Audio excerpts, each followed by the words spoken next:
evening, everyone. Welcome to the Music Box. They're still coming in. We'll get some canoes. All right, guys, listen, thank you very much. My name is Mike Miller.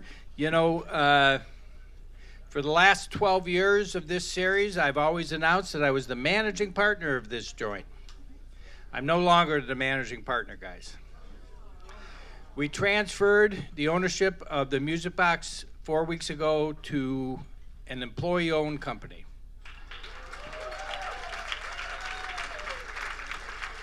So I now work for the bartenders and servers. I haven't been voted Employee of the Month yet. I don't think I ever will be. But, you know, I'll still be involved for sure for the foreseeable future, you know, helping with the transition.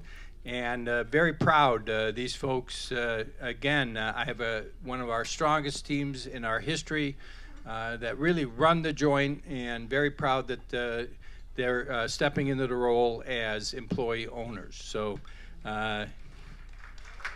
thank you.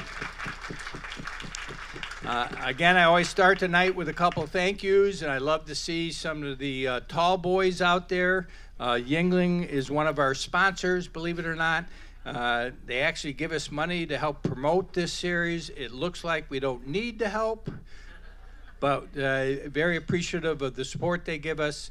And then for a very long time, from day one, the Western Reserve Historical Society has also been a supporter of this series.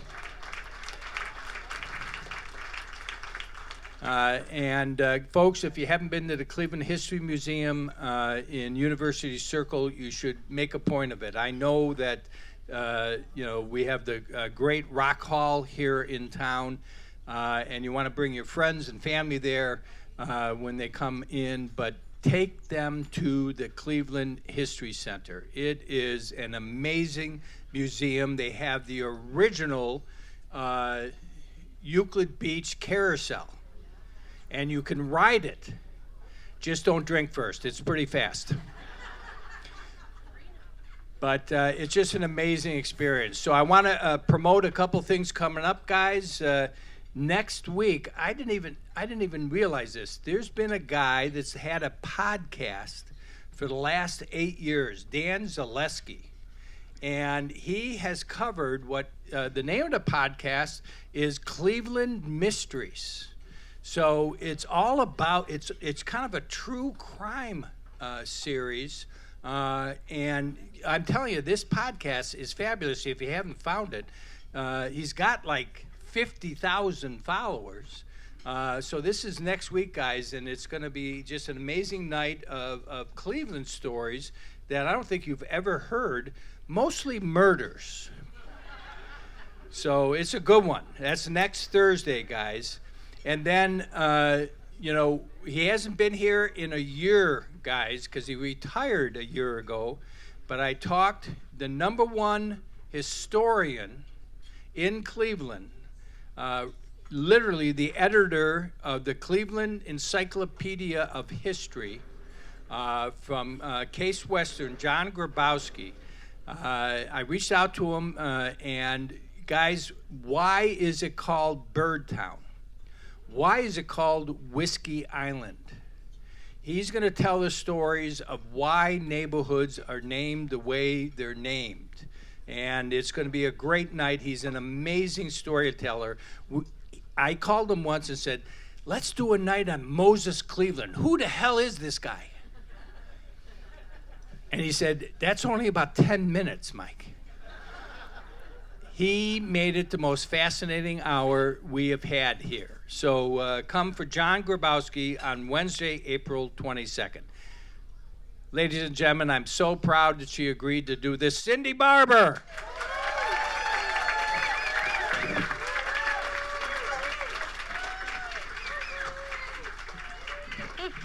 All right, Cindy. I know for certain you've never been to one of these before.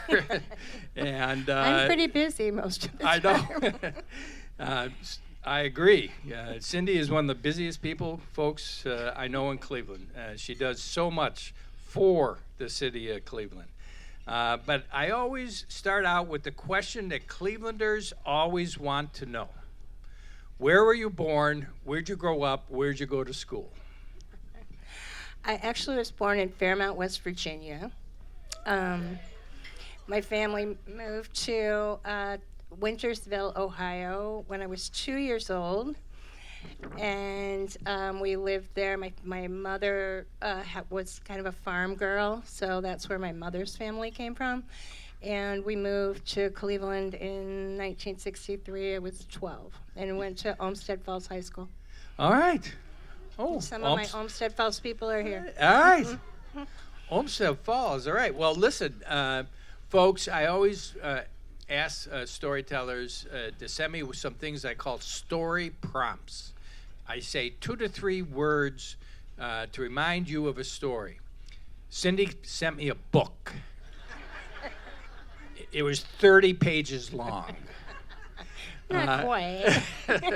No, Cindy, you've got to write a book. So you got into music at an early age. I mean, like right around 12 and 13, according to some of the stuff you sent me. So what are some of your earliest memories? I mean, you get to Cleveland, your family moves here, and you immediately got kind of into the music scene. So what are some of your earliest memories? Well, I mean, the Beatles, when we moved to Cleveland, was 1963, so it was right when the Beatles and the Rolling Stones were hitting, right? So I became obsessed. I was going to the local drugstore to buy Beatles bubblegum cards, and some of us, kind of created a fake Rolling Stones band that we could pretend that we were playing instruments. Did you get some gigs? Because we've had some of those bands here. We did try it with fake instruments at our community center. We did try it. So, I mean, do you remember much about what the scene was like? Were there a lot of live music clubs at that point in time? Well, I feel like I was really fortunate to grow up in that time because there were a lot of teen clubs. So in Olmsted Falls, our parents would take turns driving us back and forth to the hullabaloos so that we could dance. You actually called them hullabaloo? Yeah, it was the North Ridgeville Hullabaloo. It was like, 20 minutes away. And we'd recruit a mother to take like 5 or 6 of us, and then somebody else's mother would come and pick us up. But the MC5 was playing, and James Gang, and we got to see a lot of really amazing bands.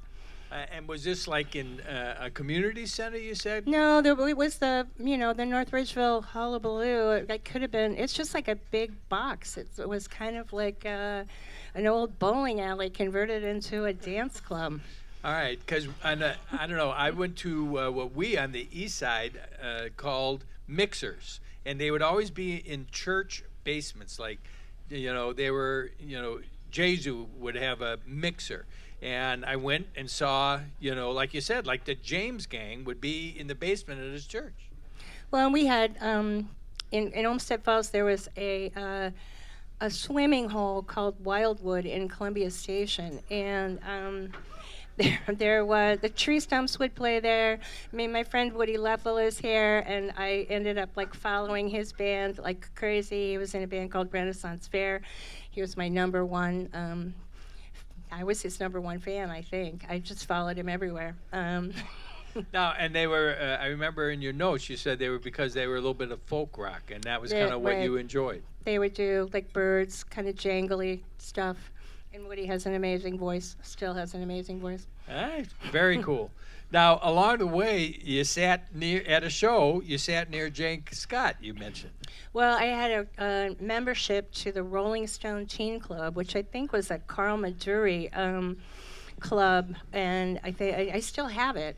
I was 16, and I went to see Bob Seger, and remember standing right next to Jane while she was taking notes. And I was like, that's what I want to do. I want to be Jane Scott.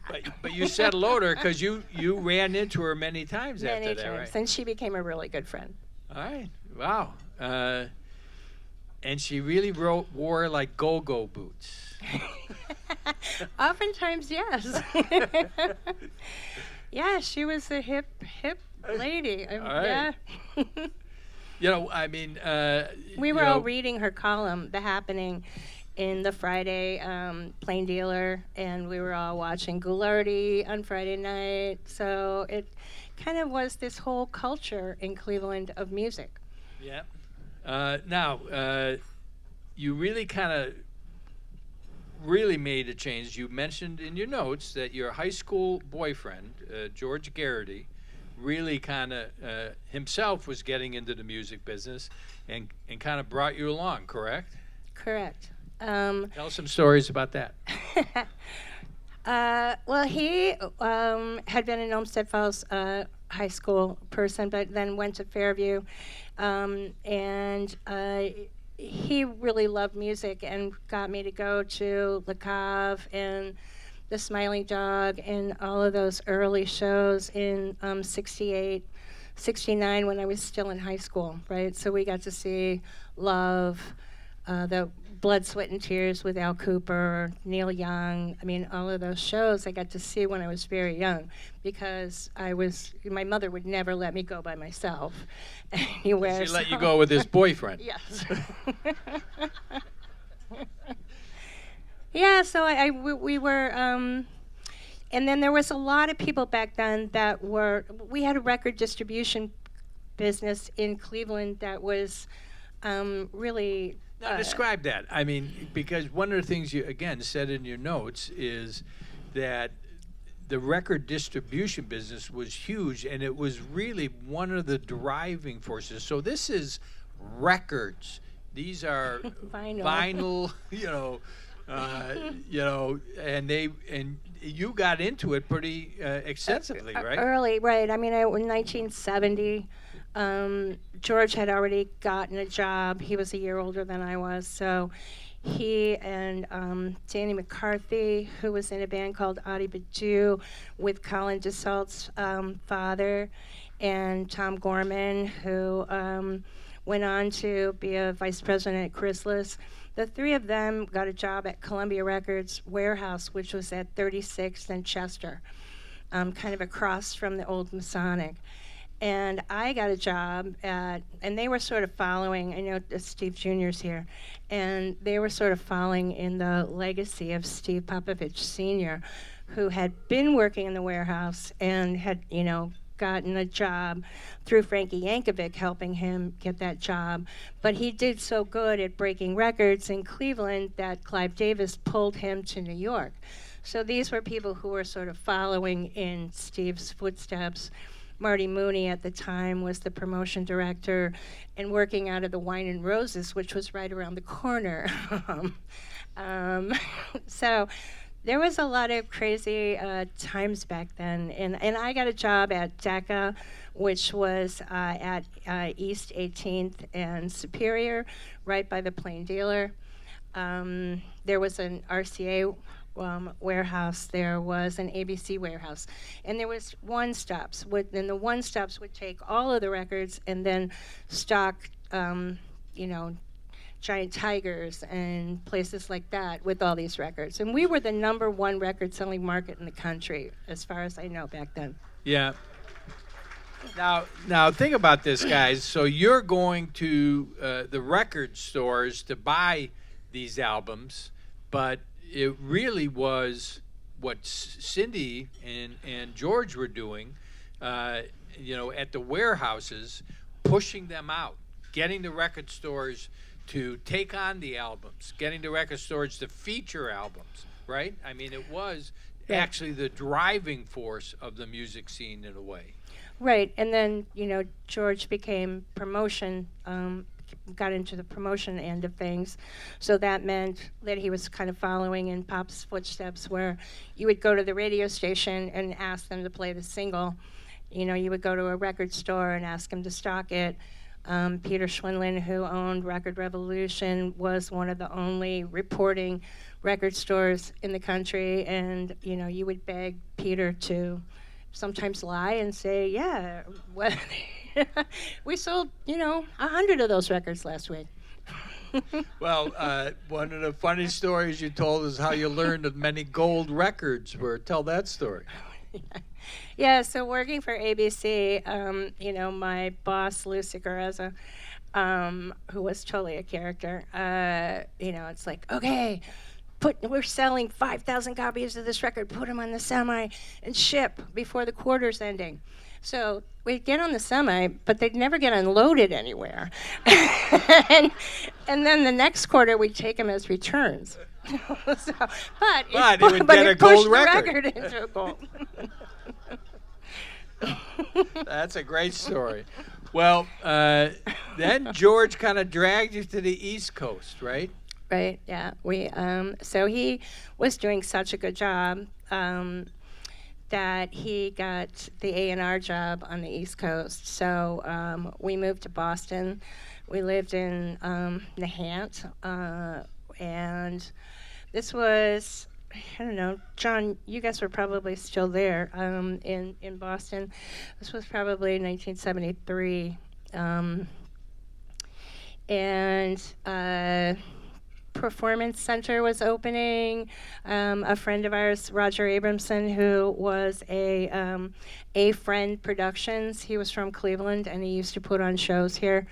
But he had moved to Boston, and he started Performance Center in Harvard Square. And I remember Bonnie Raitt, it was 4 nights when they opened that in the fall. I think it was December of 1973.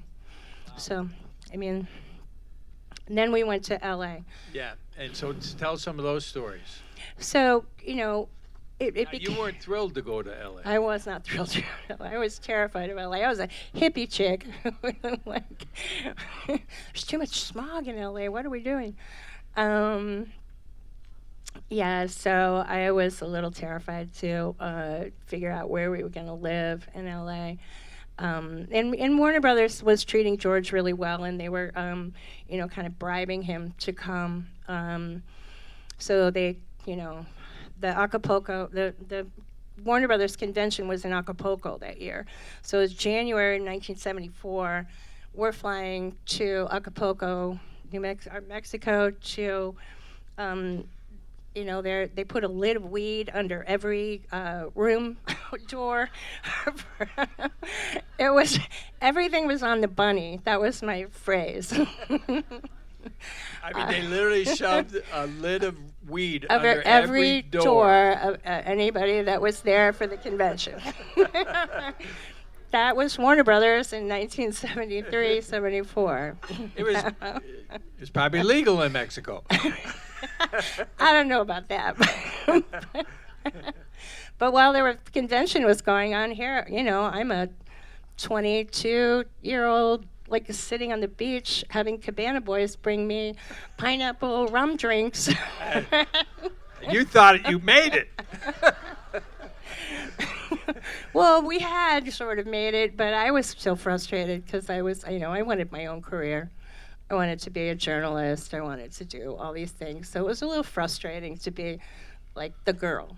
Well, and you also said in your notes it was a pretty male-dominated industry at that point. Oh, it was a way male-dominated industry. Yeah.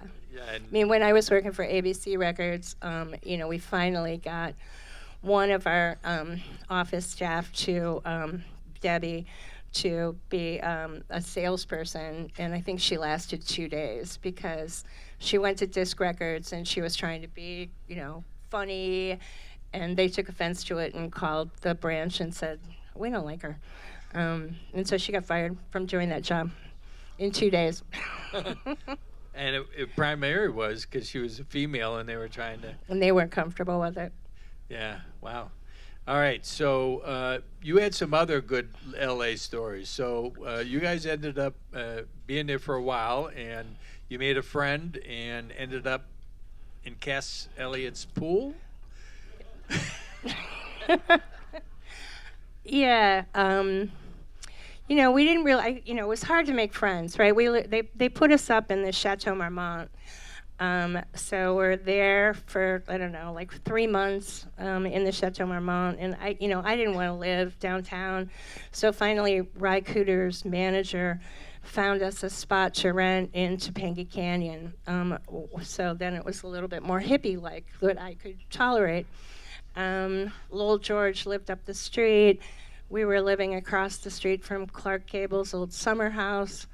You know, George would be picked up in a limousine and taken off to go out for 3 weeks with Van Morrison or somebody, and I was left to my own devices.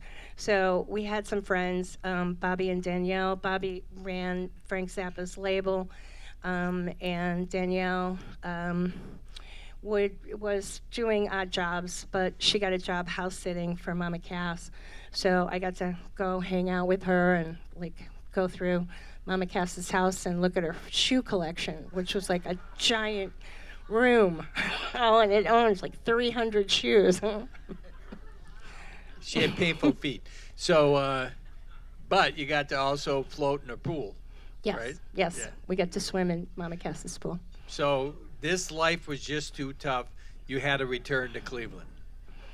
Yeah, it was, I mean, I was just walking my dog on the beach and up in the mountains, and I'm like, I want to do something. I want to be promotion guy, right? I want to do this, and write journal. I want to write stories. So, so I couldn't. I mean, there was just too much decadence. There was so much cocaine. Going to parties. I mean, I was at parties at Belinda Ronstadt's house. It was a little overwhelming. Yeah, hanging out with Fleetwood Mac was just in the transition from Bob Welch to Stevie and Lindsay, and the person who was managing them was our friend. So there was a lot of interaction, but it was really a decadent time. You didn't like that weed under the door. All right, so you came back to Cleveland. I mean, why not move from that to back to Cleveland? I'm a loyal Clevelander.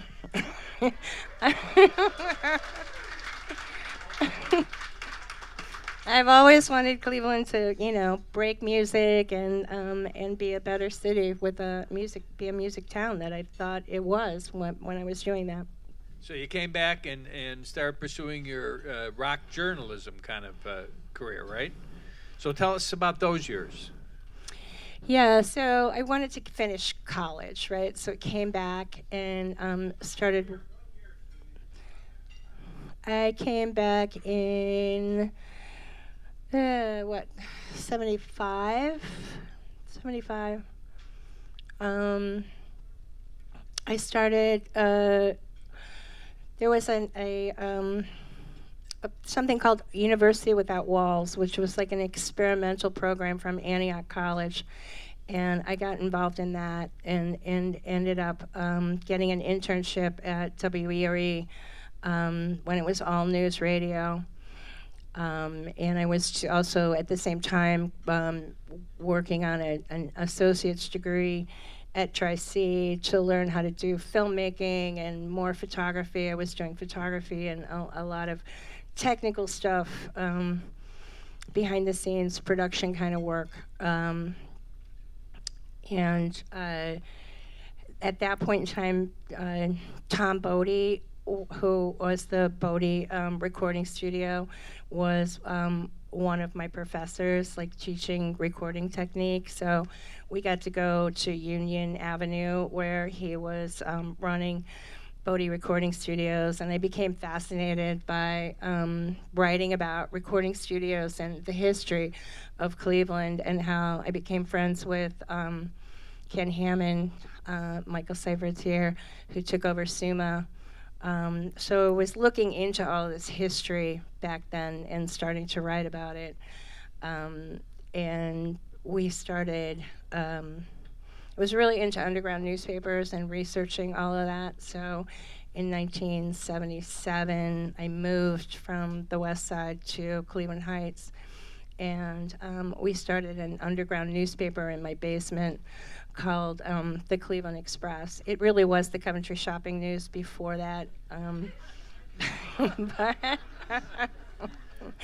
which was sort of a Dada-esque paper where you would like create events and then cover them. Right. No, that's perfect. So, but you also around that time started managing a little bit, right? And including Mary Martin. So tell a little bit about that. Yeah, I had gotten my booking license actually like right after high school, because you had to have that from the union. It was a little orange booklet and had a number on it. Because You there don't was, need that anymore. no, you don't need that anymore. But I started out helping my friend from Olmsted Falls, Albert Webb, and Greenbrier book shows. And the round table was downtown. But then when I came back and I was I was in Cleveland Heights, I was trying to book bands from Canada in. I would go and do their immigration work downtown. There was a band called Wolf at the Door that I brought in. There was an Irish band called Rakish Patty that played at Tim Ryan's Pub. But I was watching everything that was going on, and I really loved Mary Martin because she so reminded me of what Bonnie Raitt was doing. She was a really great guitar player, female guitar player, and she was writing songs. And Albert, Dennis, and Leo Ryan were her rhythm section, and they lived in the plaza. So I got to hang out at the plaza a lot and meet all the punk rockers who were living there, because all the Pere Ubu and all of those people were there. But Mary wanted to do a recording, and we took her into audio recording, and I went and tracked down Glenn Schwartz, who had moved back from LA and was kind of saved. He'd been in the Cult with the All Saved Freak Band, and he had now back in amongst the living. And I tracked him down and got him to go in and do the guitar track on Mary's single. All right. So where's Mary now? I mean, I have to admit, I've not heard of her, to be honest with you. Mary just won a blues award, and I got to give her the award this last wow. year from the Blues Society. Yeah. Very cool. Yeah, she moved to Florida, but she kind of comes up in the summer and plays every Thursday night at the Millard Fillmore down the street from me. All right. Every Thursday night? Yeah, in the summer when All right. when the weather's warm. All right. Yeah. Very cool. Now, you converted a shopping news into underground rock paper. That continued, right, into the... 3 years. It was 77 to 1980. But Yeah. what came next? Because didn't the Cleveland Free Times come next, right? Well, that was like a decade later, actually. Really? Yeah. So when we couldn't keep the Cleveland Express going any longer, that was a heartbreaking thing. I had gone to one of the first alternative newspaper conventions in San Francisco and begged them to accept the Cleveland Express as one of the papers, and I got accepted because I was so good at begging. And so the Berkeley Barb didn't get in, but the Cleveland Express did. But then, we just couldn't we didn't have enough financing, and we couldn't keep it going. So I ended up having to take a real job. And Well, that was a good real job, really. well, No, there was tell about that. Well, yeah, Northern Ohio Live. So I went to work at Northern Ohio Live in 1980 and ran their production department. So we did all of the programs for Playhouse Square, for the Cleveland Orchestra, for the film festival. But that got you, again, around town, meeting Yeah. literally everybody. Yes, it did. It did. And I was selling advertising for the film festival from the second year they started, and helping with all of that production. And I was still helping bands. I was still doing, like, Anastasia and I worked on the Generators single, took the photographs, and put the layout together. Anastasia was doing Zaza, and I was helping her with that. Um, so we were So that bridges you. Now tell the story of the free time. right. So after that, I mean, the free times. So well, Anastasia and I were doing a column for the Edition. The Cleveland Edition kind of became the alternative news weekly, you know, in the 80s, and it was sort of a trust fund project. So Bill, Not your trust fund. no, not mine. It was a guy named Bill Gunlock who really was really into like doing a newspaper, but he would get money and then the money would go away, and so we'd have to shut it down for a little while, and then he'd start it up again.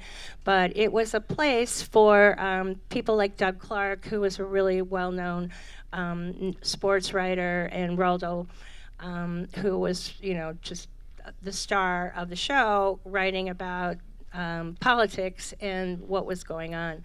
So when Gunlock, kind of gave up the ghost and just had to close for the final time, it was, I think, early 1992.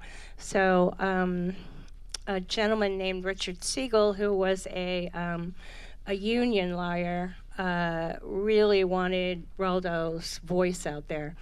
And this was when Gateway was happening, and there was a lot of taxpayer funding that was going to have to go into Gateway, and it was very controversial.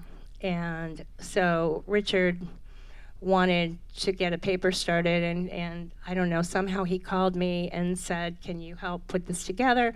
And I was able to get the distribution list from the Edition and help put a whole newspaper design together with Durf, who was our layout person, and he created the logo.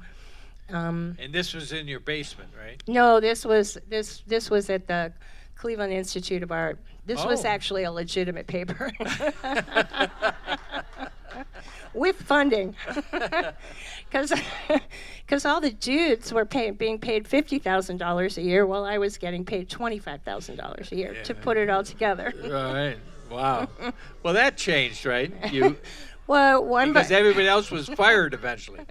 Well, one by one, Richard picked off all of the guys and put me totally in charge. He was smart. All right, so in this time frame, you took another big risky moved to North Collinwood. Tell that story. How'd that come about? Yay.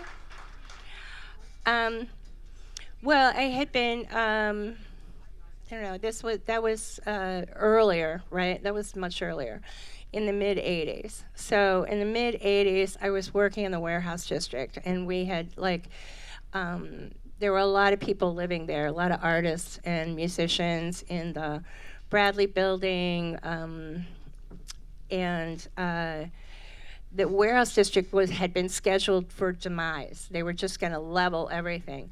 And a guy named, architect named Bill Gould, and my friend Patrick Murphy filed paperwork and created a historic district. So they saved all of those old buildings.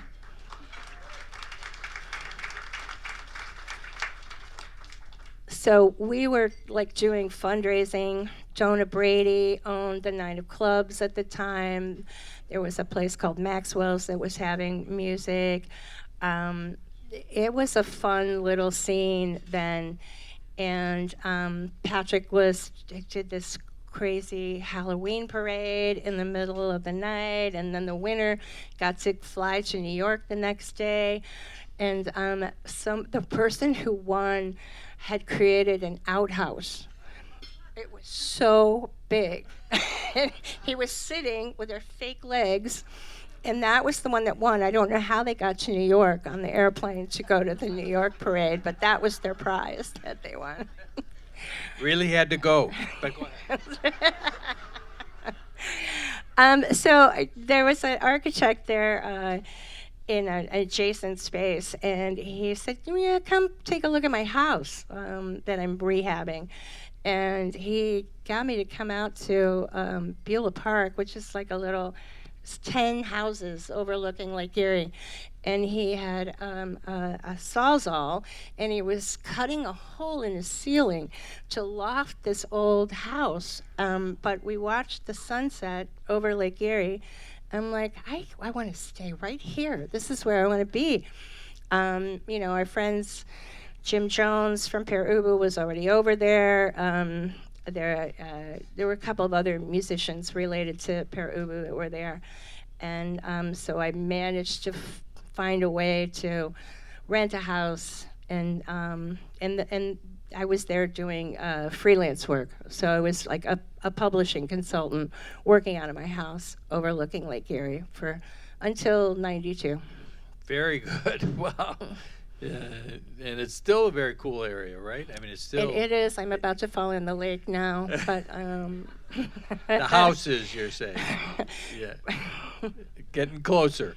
All right, now let's move into another phase of your life, the Beachland Ballroom. All right? Tell us about, that experience, and, how'd you find the building? I mean... So, it kind of goes back to the Free Chimes. So the Free Chimes, Richard passed away a year after we started the Free Chimes. Suddenly, he had a massive heart attack at 57.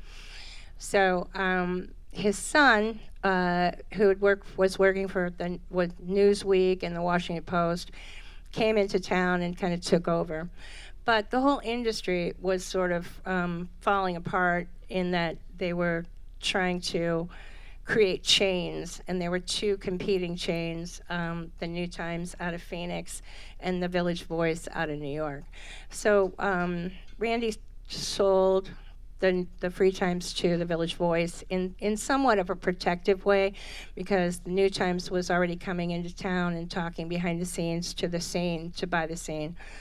So it ended up being a pretty brutal situation in 1998, and they didn't want me around anymore. So because Richard had created an equity position for me, I was able to walk away from there with not only a good salary but a buyout. So I had some funding, and I didn't want to work for anybody ever again in my life.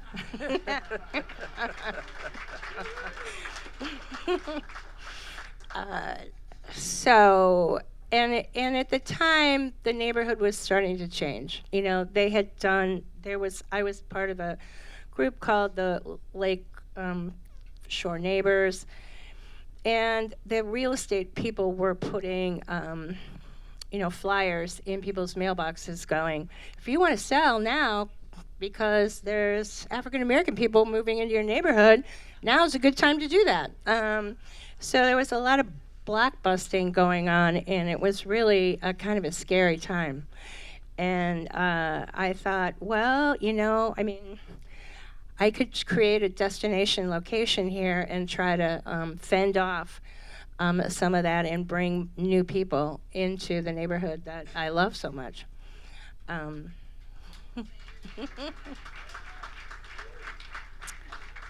So the Croatian Hall was for sale. It had been for sale, on and off for years, and the weird thing about it is that there were pictures of Adolf Hitler on the wall when we would go in, because the Croatians were SS in World War II, and that was continuing. So the person who was the president of the board had brought David Duke up to the Lithuanian Hall to speak, and he was a Holocaust denier. So we had to step lightly to buy the Croatian Hall. All right. What was besides how long did the Hitler thing stay up? Well, we tried to get, they came down quickly. But the problem was that, nobody was going to, I had a really hard time. I was writing, I think we took a year to write proposals to get funding from a loan from a bank, and everybody was like, "Why are you going into North Collingwood? You should be in the flats, right? It should be like you." And, I couldn't get funding. um, so it took. I mean, we started running the Beachland in March of 2000, but we didn't get the building purchased until September. It took that long. Wow. All right. So, and this is pretty close to the Danny greenhouse that got blowed up, right? Yeah, right down the street. And there was There's an a empty big lot. there's it was a your big parking lot. I It's a think, for big while. kaboom sign where they tried to blow Danny Green up. All right. I mean, I know you've researched the neighborhood like extensively. Like you know every inch of it now, right? Well, maybe not every inch of it, but I mean, Euclid Beach was there. I mean, we called it, the neighborhood used to be called Beachland, so that's why we called it Beachland. There's a right. Beachland post office. There's a Beachland dry cleaners. Yeah. All right. Oh, I wondered that myself. Where'd you get the name? So it was called Beachland. Do you remember the very first band you presented? Well, we were presenting the Henchmen. No, it was the Greenhorns. The Greenhorns from Cincinnati came up on the first Saturday, but then we added a show before that. Oh, and it's Samantha and Derek's band that I can't remember the name of right now. Oh, wow. Okay.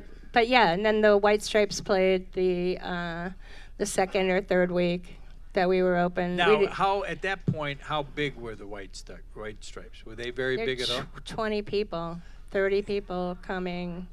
Did the configuration you have now, the Croatians had the stage, right? That was No, it? this stage was not built in the Oh, tavern. okay. This 'Cause was a in lot the of tavern. the social clubs do have stages, and Right. that one didn't. Not in the small room. Not in the small room. The big room was already fit without. Ballroom. The ballroom was already, a wonderful space. But the small room, which was just a bar, was like they were doing karaoke. They were doing Croatian karaoke in there on the floor. So, As you were looking at it, did you join them on the stage? well, we built a stage. All right. After we bought it. All right, now talk about Yeah. one of the things that I just loved, and she sent this late in the day, but there was just a long list of Beachland accomplishments. One of them, let's talk about the Black Keys. How early was that? And they've stayed That was- friends since then, right? Right. That was March of 2002. So there's a little short Rolling Stone documentary about this. But Patrick and Dan, they had both been in other bands, and they'd played at the Beachland in the past. But they did this record, a really intense record that they did, I think, in Patrick's basement. And they just sent it to Alive Records.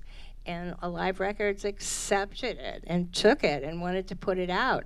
And so they lied to the record labels saying, oh yeah, we're like really big in Cleveland and we pay out all the time. And they'd never played a live show. So they called us and begged us to like put them on an opening slot. So I think that was like March 31st, 2002. And we liked it so much because they're just so quirky together, because Dan is such a detail-oriented. I mean, he had taken a trip to Mississippi and was like hanging out with R.L. Burnside and really going to the juke joints and really researching the blues. So he really knew what he was doing. And Patrick was just like kind of this flailing cartoon character that was the perfect mesh for Dan. So we fell in love with this right away and really wanted to help. And Dan's father, Chuck, really would come up every week, and we'd sit at one of the booths that was still there in the tavern and kind of plot their future. and And try to it figure worked. out what to do, and it worked. You And know, it so worked. they were going to go out on tour. We got them to go to Chicago. We got our friend Botch, who ran the Billions record or the booking agency, and so Botch took them on, signed them to not only a management deal but also the booking agency, and that all got written up in Polestar back in 2002. Very cool. All right, you another note you sent me was the fight on stage, drive-by truckers. That's a good one. That's a really good one. So this was a Southern rock opera tour.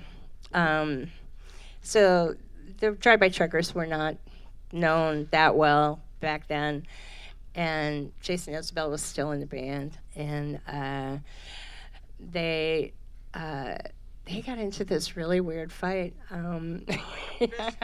Well, it wasn't totally a fist fight, but what? A lot of yelling.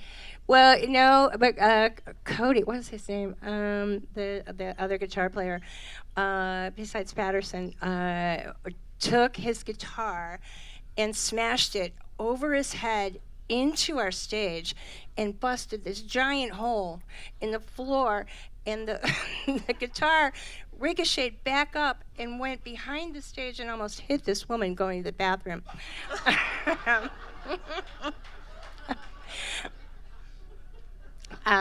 They kind of apologized and did me a solid later on, a few years later when they were touring with Tom Petty, and Tom Petty had to cancel because Mike Campbell was sick. So Drive-By called me at the last minute and said, "Do you have enough space for us?" And we had old 97s in the main room, and so we just added them at 11 o'clock doing a tavern show. We sold it out in like 20 minutes, so you got to see the old 97s and then come over to the tavern and sweat to see Drive-By Truckers. So they made it up. All right. And you repaired the hole, right? And we repaired the hole. All right. Well, I love the story about the hives that was oversold and somebody was pissed off. Yeah, so that was a partnership with our friend Kathy from the Grog Shop, and accidentally sold. And we have 500 ticket capacity at the Beachland, and I think Kathy sold 600 tickets. And people really wanted to get in, so somebody climbed up on the roof and thought maybe they could get in through a ceiling opening, but ended finding out that we didn't have our air conditioners locked yet and turned off all of our air conditioners. That'll empty a room.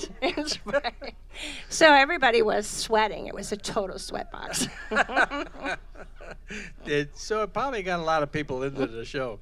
All right, I know. I also asked you some of the proudest things that you've been involved with at the Beachland, and folks, we're very proud. We have Steve Popovich Jr. here in the audience, and of course, Cindy knew his dad really well, and was involved in recording Brave Combo, right?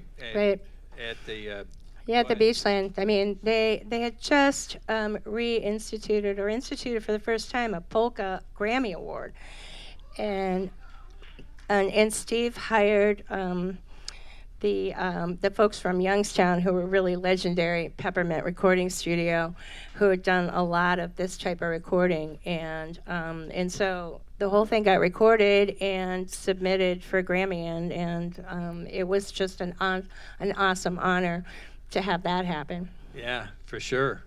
All right. Now, we could go on and on, guys. She sent a list of stories. I mean, every club has a list of stories. Yeah. Of Sure. things that went wrong. Cindy's is longer than anybody's. Well, it's 26 years. Right. I Well, bet Kathy has a really good list. You Yeah. should get Kathy in here. So we will bring her back to continue some of those stories, because I want to give some time tonight, because one of the most, I think, outstanding ideas then came out of this lady was an organization called Cleveland Rocks. So. So spend a couple minutes. I mean, this was a long process too, getting this started and up and running, and now it's fully running, and you're doing some amazing stuff. So tell that story a little bit. Yeah, I mean, that started in 2012, actually, like right after Pops passed away, and Jane Scott was right around the same time. So it occurred to me that, if we're going to preserve the legacy of what's happened in Cleveland, we needed to represent. I mean, there's nonprofits for jazz, there's nonprofits for classical, but I was seeing the need for, actually nonprofit work in this rock and roll world that we love so much, right? So,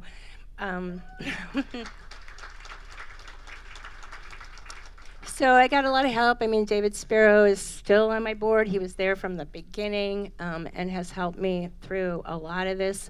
Some of my board members are here tonight. The whole idea is to amplify, make Cleveland a music city, encourage economic development through music. The thing that I learned from during the Black Keys was that Patrick and Dan had no contemporaries here. And in order for them to feel comfortable and not have somebody pulling on their shirt tails all the time saying, help me, they had to move to Nashville because we did not have the infrastructure that could accommodate them. So we're trying really hard to create that. We're trying really hard to get bands up and running. We have amazing talent here. One of the things that we learned through doing the Northeast Ohio Music Census that was in 20 cities simultaneously, we were second only to Nashville in responses. So 2,800.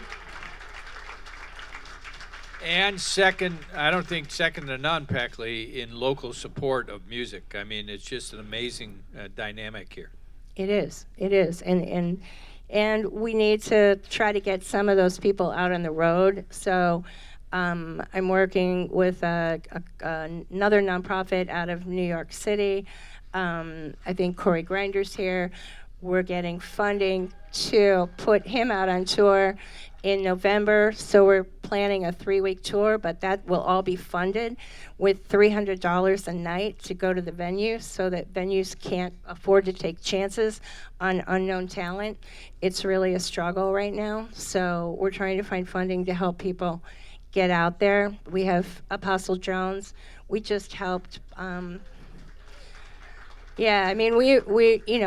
what will it take to break some of these people out and get them known and listened to on Spotify and Pandora? That's kind of the next step that we're trying to research and figure it out.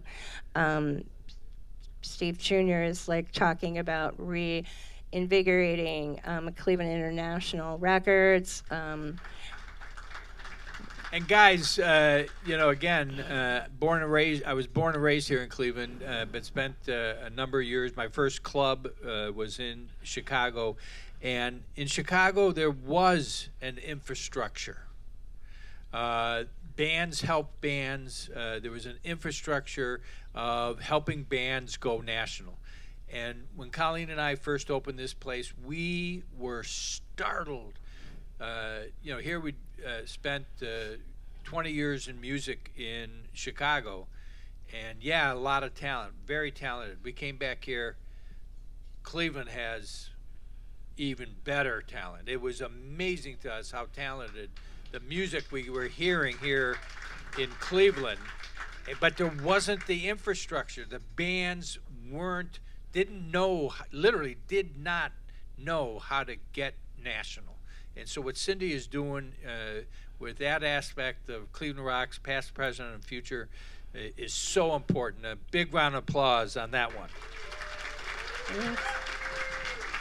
All right, Cindy, we're going to turn it over for some questions from the audience. Yeah, Lots of hands up. Chris, you're yelling. Go ahead.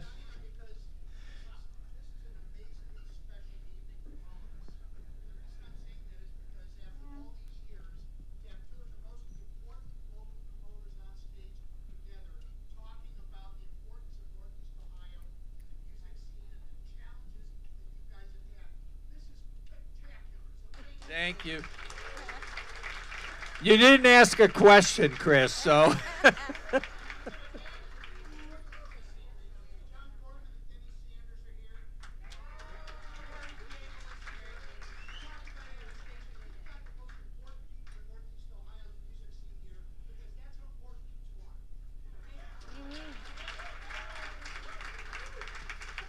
I still didn't hear a question. Anyways, yell out a question.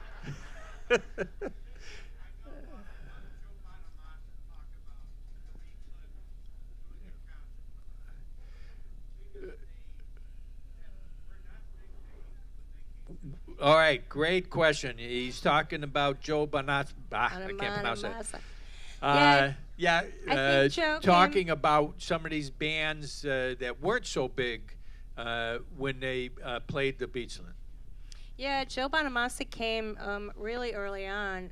It may have even he was almost underage, right? He was almost underage. He had to have his uncle, kind of work with him. So he played in the tavern to, 12. A handful of people. Yeah, a handful of people. But he always remembered that because we took really good care of him. We were just at a Folk Alliance conference in New Orleans, and Milk Carton kids were there. And Milk Carton kids remembered that, I used to unplug the coolers so that it would be quieter for them to do their very quiet two-part harmonies at the Beachland. So, the National played there, Trampled by Turtles. There were a lot of people that, have come up through. Josh Ritter opened for Jimmy Dale Gilmore. Very cool. All right, question there. Yell it out.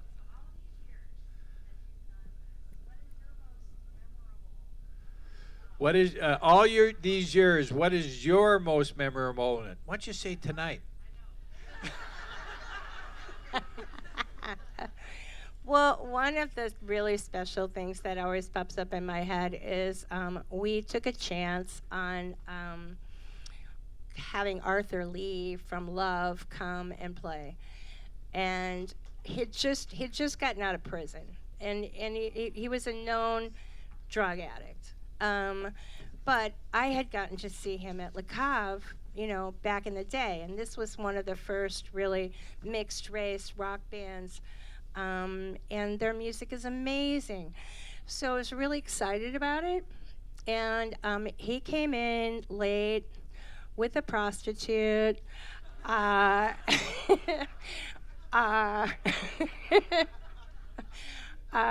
we had to get him onto the stage, he threw up on the steps as I was getting him up to the stage. And I thought, this is a huge mistake. This is going to be such an embarrassment. And he has this band, Baby Lemonade, that really learned how to be the backup band. And they did 2 songs, and it was horrible. But then something happened. Some magic thing happened. And it just kicked into one of the most amazing things I've ever heard. And took me back to 1969. All right. Great question. Up there, go ahead, yell it out.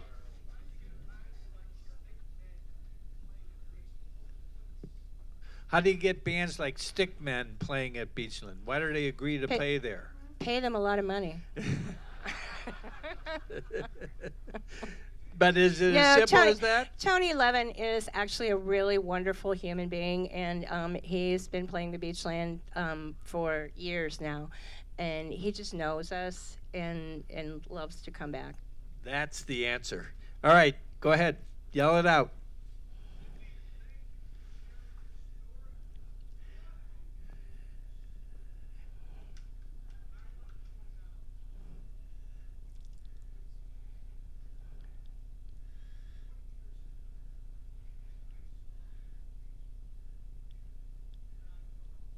Down at the Buffalo.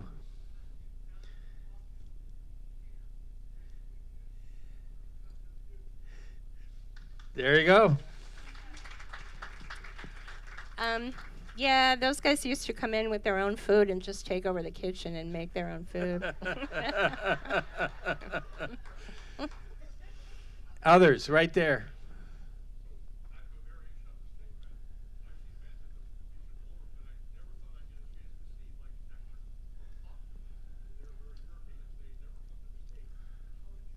How did you get some of these bands that just never come to the States? Because she started early in her career bringing them in, and it's complicated.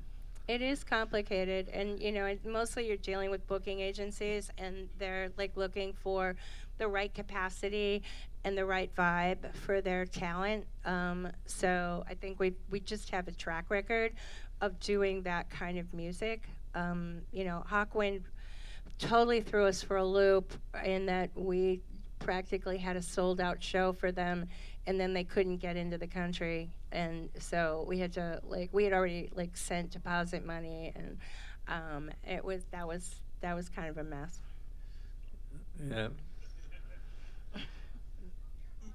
Okay, yell it out. How'd you meet Crazy Marvin? I miss that man so much. Well, I mean, I knew Crazy Marvin, from the blues scene and a long time ago. But he moved in. His wife passed away, and so he had to move into the high rise that is right next door to my house, practically. So I just sort of started looking out for him. And trying to help him do shows and keep his legacy alive. So I mean, we tried to take good care of Crazy Marvin. Ladies and gentlemen, Cindy Barber, big round of applause. Cindy will hang around and answer further questions if you have them. Cindy, I'm very honored that you came tonight and talked about this. Folks, next week, Murders and Mysteries of Cleveland. Come back. Go home safely, everyone.